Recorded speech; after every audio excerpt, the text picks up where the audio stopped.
I was saying to start the show today is that I felt what happened to Green Bay last year is Aaron Rodgers didn't buy in. He initially bought in, but when Brett Favre bought into Mike McCarthy, the team bought in. And then Aaron initially bought into Mike McCarthy. Last year he didn't, and the team could sense it.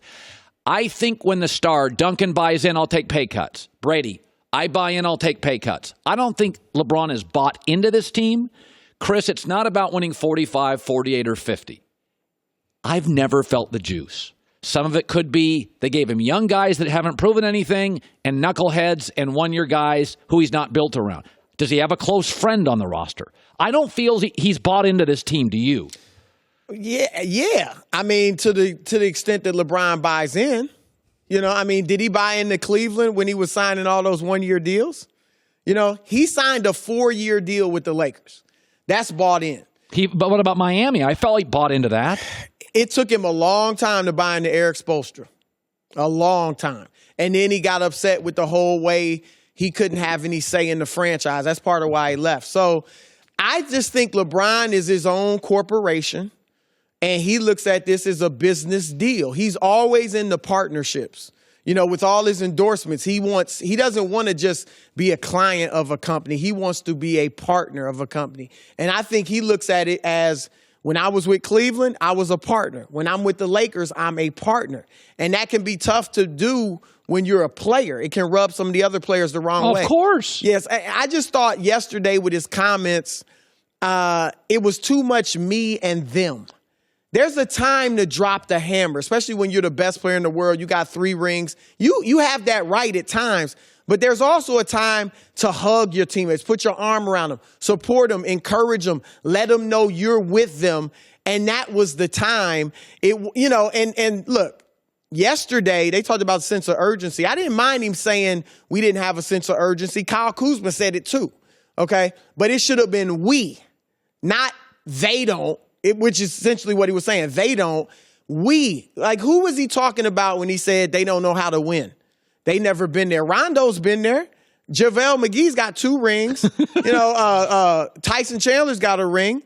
Lance Stephenson's been deep in the playoffs. All those guys got their rings actually at LeBron's expense. They beat him, either in the conference playoffs or in the finals.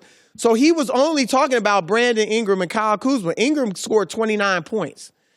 Kuzma had 16, 8, and 7. He played okay. The problem Saturday was defense. Right. He scored 115 points, 33 assists. LeBron was spectacular offensively, but free throws, he missed 4 of 6.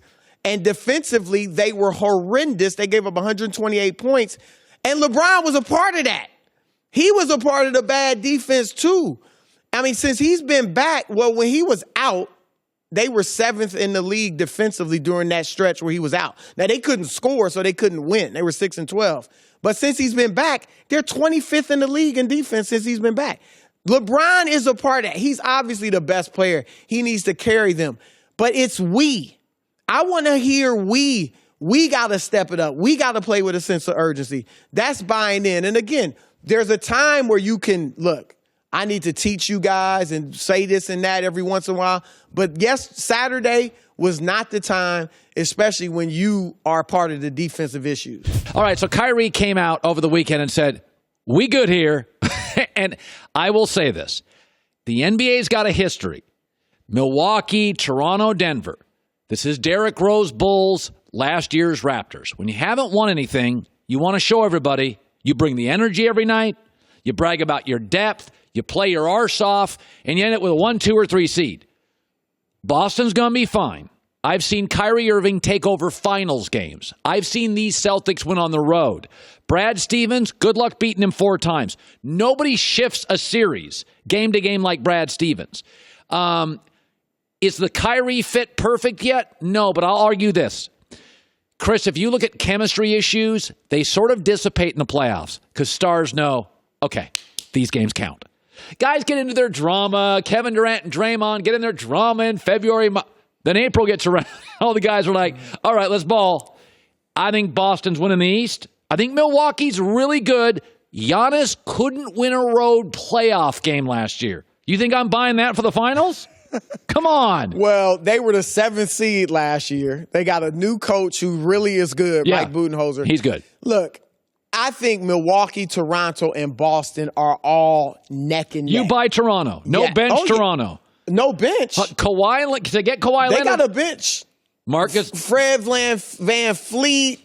Siakam's not off the bench, but he's playing great. They just added Jeremy Lin. You got Marcus Gasol. Jeremy Lin. Like, they are as deep as anybody. Jeremy Lin, playoffs. Going to put him on the floor? You don't remember Linsanity? Yeah, I do, for about 3.5 hours. But I think those three, Philadelphia, if they meet Boston in the first round, they're going home early. You think Boston's just going to get wiped out in the first round? No. Boston will beat Philadelphia. They will wipe Philadelphia out in the first. I've said there is no way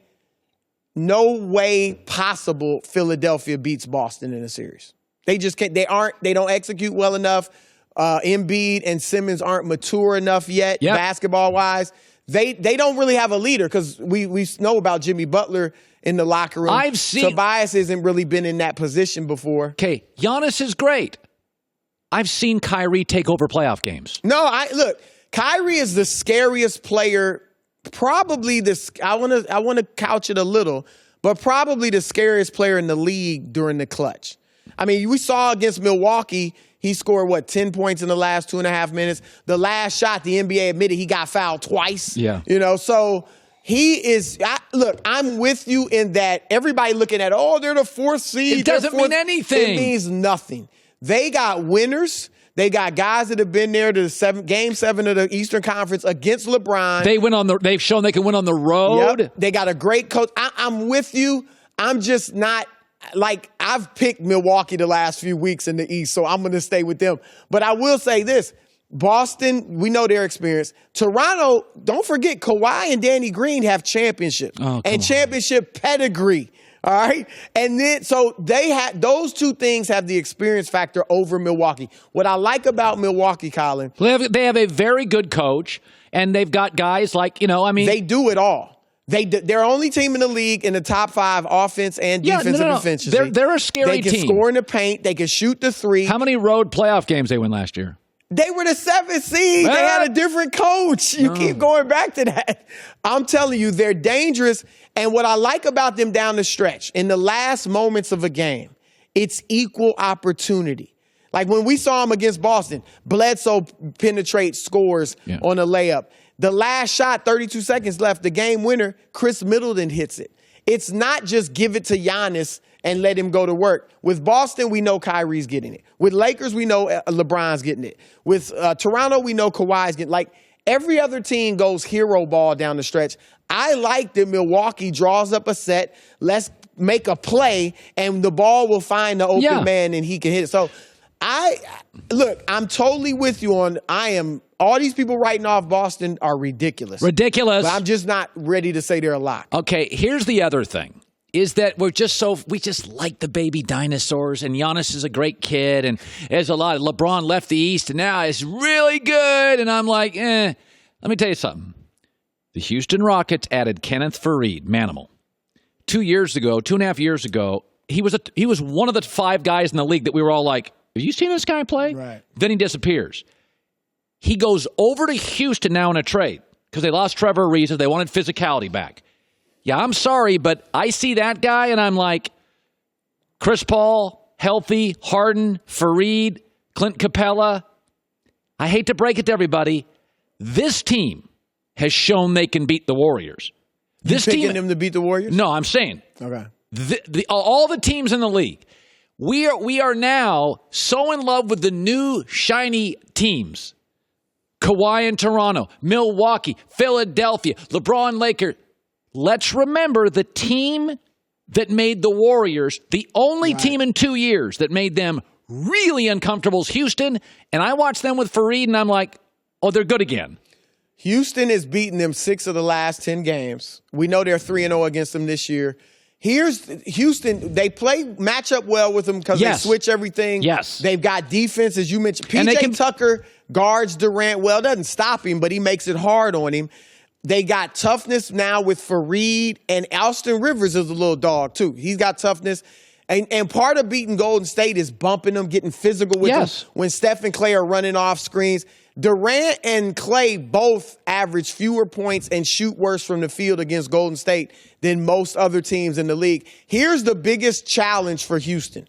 And I wouldn't pick them over the Warriors, but if they're going to push them and maybe have a chance and maybe beat them, this is what they have to do. These next 23 games or whatever they have left have to be about getting back to what they did offensively last year. Yeah, they became where it's Chris and James, or James and Chris. Yeah, because Harden's out Saturday. Chris has 17 assists without him, and the ball movement is exceptional. Colin, they're 5-5 since in the 10 games Chris Paul has played since he's been back. Why? Because you've made him a role player, an ancillary piece in the James Harden show. And that was fine when Paul and Capella and Eric Gordon were out.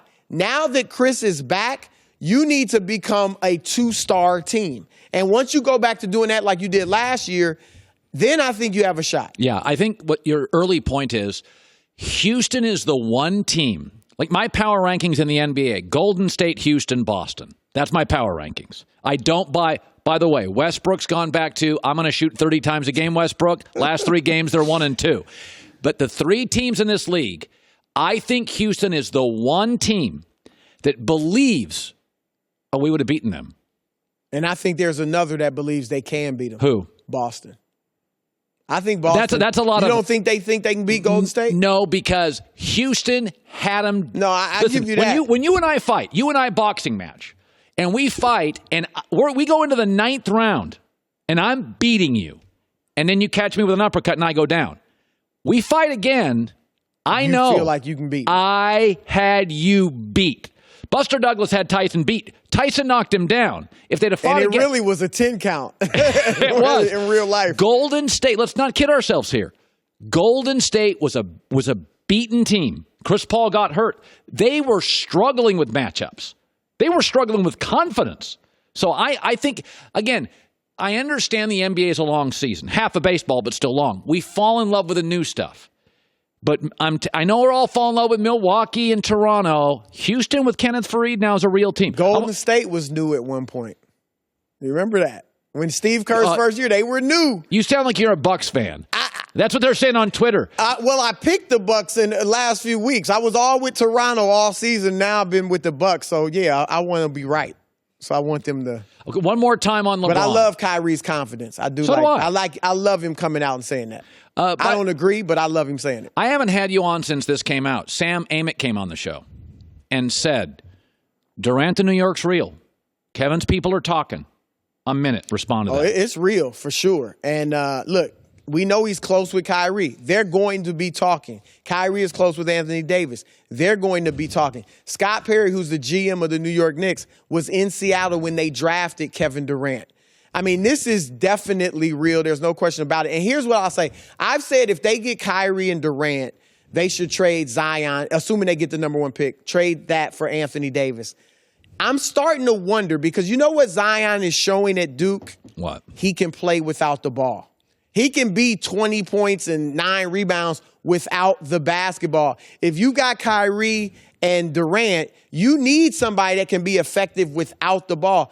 Now, look, I'd love to have Anthony Davis too, but I'm just saying Kyrie, Durant, Anthony Davis, that's going to be a rocky transition if you had all 3 of those guys. Now, I know I'm getting way ahead of myself, but yeah, it's real. There's no question about it. Hi, everybody. Thanks for watching. Subscribe here to get the latest from the show.